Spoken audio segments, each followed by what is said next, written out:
et mes acclamations, mon enthousiasme. Viva notre bienfaiteur. Olé, olé.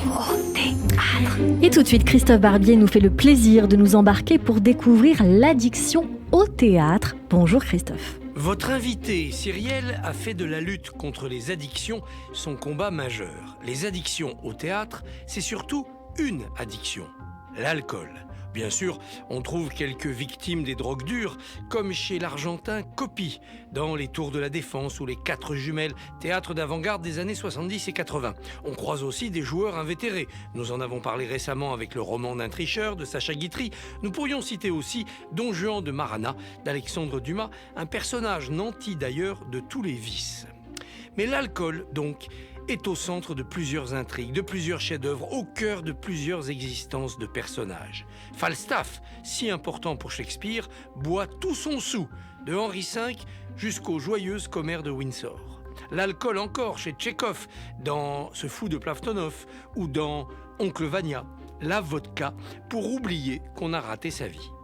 Même chez Molière, on trouve de grands buveurs. Sganarelle, par exemple, dans Le médecin malgré lui, boit les échantillons d'urine de Lucinde, la jeune première, échantillons d'urine remplacés bien sûr par du bon vin blanc.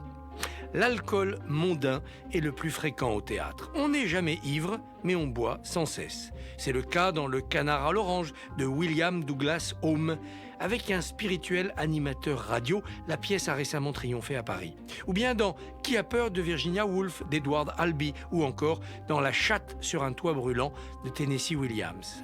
L'alcool est censé rendre lucide, il est un refuge. Au théâtre, il est le Deus ex machina qui permet de faire jaillir les vérités. Un mot pour finir de Maître Puntilla et son valet Matti, de Bertolt Brecht.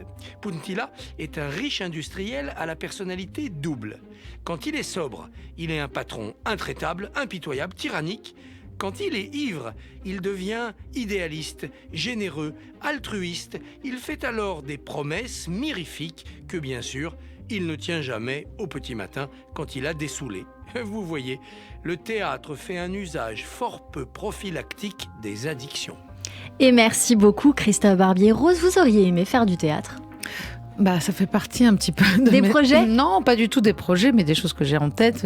La radio, le théâtre. Oui, c'est des choses qui m'intéressent. Eh bien, c'est lancé.